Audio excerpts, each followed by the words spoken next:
What if it's not time that heals, but a tear you still haven't dared to hear? At the edge of a nameless field lived a man who only cried when no one was watching. They called him Drift, because he moved through the world wrapped in a damp silence that never dried. He couldn't recall exactly when joy had left, only that one day he woke, and everything was gray. Not cloudy, just gray, as if even sound had forgotten how to carry color. Drift lived in a house of shut windows and stopped clocks. Inside, each object seemed suspended between time and ache. His days followed a quiet rhythm: gather fallen leaves, warm the tea, sit before a mirror covered by a cloth embroidered with the word no. He never knew who had sewn it, never wanted to remove it. But one still afternoon, something gave way. As he washed a cracked cup, a tear slipped out unannounced. Just one. Yet it fell with the weight of all the ones he never let fall. It traced his cheek slowly, carving a path the years had avoided. When it touched the skin of his hand, something stirred. Not pain, memory. Drift paused, as if the world had finally quieted enough for that tear to say what it had waited a lifetime to whisper. And it did. Not with words, but with a sound that came not from outside, but from within. He turned to the window. For the first time in years, he wanted to open it, because sometimes the whole soul lives inside a single drop, one that had to wait for the right moment to fall. There are words only wet skin can understand. After the tear, Drift said nothing, but something inside him had shifted, like an old drawer that creaks after years untouched. For the first time, he lifted the cloth from the mirror. He looked, not with eyes, with awe. There was a face he didn't recognize, not because it was unfamiliar, but because it was too whole for the man he believed had become shadow. The mirror didn't reflect his image. It returned questions, and among them one so deep it felt older than memory. When did you decide you no longer deserved to feel? Drift stepped back, covered the mirror again, but it was too late. The question had entered. In the days that followed, he began to study the sky, noted the clouds as if reading unsent letters. At night, he gathered forgotten objects around the house: a matchbox with no lid, a photograph torn in half, a rusted pin tucked into a baseboard. He didn't seek meaning, just touched them, as if by holding small losses he allowed himself to hear the great ones. Another tear came, smaller, silent. But this time, he didn't wipe it. Let it fall, all the way to the floor. And when it landed, he heard it, a sound barely audible. The sound of the soul returning home, because some pain doesn't need to be healed. It only needs to be heard by someone who finally remembered how to feel. Every tear carries a map, but it only appears once the eyes stop asking for direction. Drift began walking through the field every morning. His feet sank gently into the damp earth as if the ground recognized him. He no longer gathered fallen leaves. Now he simply touched the ones still clinging to low branches, as if apologizing for being late. He began to write. Not letters, not journals, just words, scattered across torn paper, words that seemed to come from nowhere, or perhaps from within that one tear days ago. Return. Crack. Listen. Each slip was folded with care and placed into a wooden box forgotten in the attic. On a cloudy morning, he found a stone in the middle of the field. Someone had drawn a circle on it in charcoal. In the center, a hardened drop of wax. Drift sat beside it and waited. He didn't know for what. Maybe wind, maybe memory. But what came was another tear. And after that, something new. A smile, not a joyful smile. A smile of recognition, the kind you give when finding an old photo of yourself and finally understanding why you needed to get lost. The next day, he opened the window. For the first time, morning air entered the house uninvited. It touched objects, moved curtains, danced along the rim of the cracked cup, and in the stillness of the kitchen, the tear that had once fallen to the floor had become a small puddle. Quiet, but alive. Because some tears don't evaporate, they wait, and when they find ground, they become mirrors. When pain is truly heard, it no longer needs to scream. Drift started to hear sounds that hadn't existed before, or perhaps ones he had never allowed himself to notice. The creak of the door became a greeting. The ticking of the broken clocks echoed in his chest like ancient heartbeats. He still didn't know what he was looking for, but now he walked without fear of being lost. One morning, he drew a spiral on a page without thinking, just let his hand follow.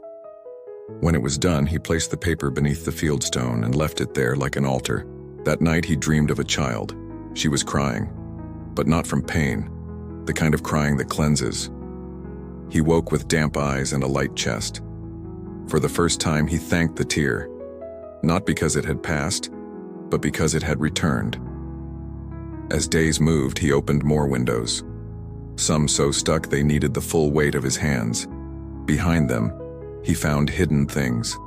A note with trembling script, a ring too small for his finger, a strand of hair tied with red thread. He didn't read, didn't question, just held them to his chest and remained still, because some memories don't need to be understood, only held, like tears that haven't fallen yet. Some tears don't come from now, they come from someone who cried through you long ago. On the 6th day, Drift discovered a small iron box beneath the bedroom floorboards, rusted, without a lock, as if it didn't wish to be opened, only witnessed. As he touched it, a shiver traced his ribs, like memories rearranging themselves to make space for something older than him. He sat beside it and simply breathed. Hours passed. At some point, without meaning to, he drew a circle in the dust with his finger. In its center, he wrote a single word. Still. He didn't know why. But in that moment, the box creaked. It didn't open. It exhaled. That night, he lit a candle without thinking, placed it on the table, beside the scattered papers. He didn't read them, just watched the flame dance above their folded silence. One tear fell, not from his face, but from the paper itself. Moisture from the air, perhaps, or maybe a word made of water, made. Then he heard, not with ears but with bones, voices rising from the soil. They didn't speak sentences, they sang presence. And in that instant, he knew that first tear hadn't been his alone. It had belonged to his mother, and her mother, and the woman who once had to bury her weeping in a handkerchief embroidered with silence. The next day, Drift stitched 2 cloths, one with words from the papers, another with the names he remembered. He placed both over the mirror, as if to say, "Now I see." Because some tears are not ours to cry, but ours to carry until someone is ready to listen. Some pain isn't a scar, it's soil. Drift began leaving the house with a clay mug in hand. Not to drink, to gather drops, rain, dew, himself. He called it listening water. When the mug filled, he poured it at the roots of the lone tree in the field. No words, just stillness, like watering a long-lost absence.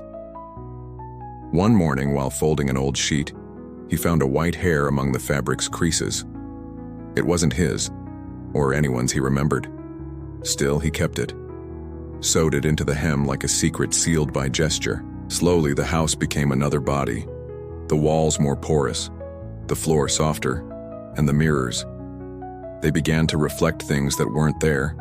A hand, a distant laugh, a face tilted in prayer. Drift wasn't afraid anymore. He simply nodded, as if to say, "Yes, I heard it too." One gray afternoon, he found a small bird lying still on the window ledge. He didn't bury it. He laid it upon the cloth stitched with names, lit a candle beside it, and blew 3 times. On the 3rd breath, his chest warmed, not with sorrow but with holding. That night he dreamed of rain inside the house, but no one ran. They simply let it fall. In the center of the room, his first tear, the one, spun slowly, alive. Because when listened to, some tears turn the whole house into a ritual, and the body into a sanctuary for everything that survived the waiting. Maybe what you've called pain all this time was only a truth waiting to be translated. At dawn on the seventh day, Drift walked to the field with his eyes already open before the body stirred. In his hands, he carried a cloth embroidered with one word: yes. He buried it at the roots of the tree he had watered for days, not as a farewell, but as a rooting. He no longer needed to carry the tears. They now lived in the walls, in the cups, in the hands of whoever might one day enter. The house, like him, was no longer shelter. It was ground, a place where roots and ruins could touch without needing to explain themselves. When he returned, everything seemed unchanged, and yet everything had shifted. The mirror was covered, the clay mug empty, the stitched cloth folded, and on the center of the table, a single drop still. No one had seen it fall, but there it was. Altar. Drift sat before it and waited. Waited like someone who knows everything that needed saying had already been heard. In the silence he understood. The tear was never about sadness. It was always about return. On the wall the wind, rain, or someone had traced a spiral in dust. He lay beside it and closed his eyes. Before sleep arrived, one last tear fell. Not for what hurt, but for what, at last, had stayed. The final image, a man still as stone at the heart of his house, and entirely whole, not despite the silence, but because of it. Because sometimes the tear that escapes is simply the body saying, "Now I can come home." If something in you is still waiting to be translated into water, stay. The field is ready. Follow the listening on the hidden path.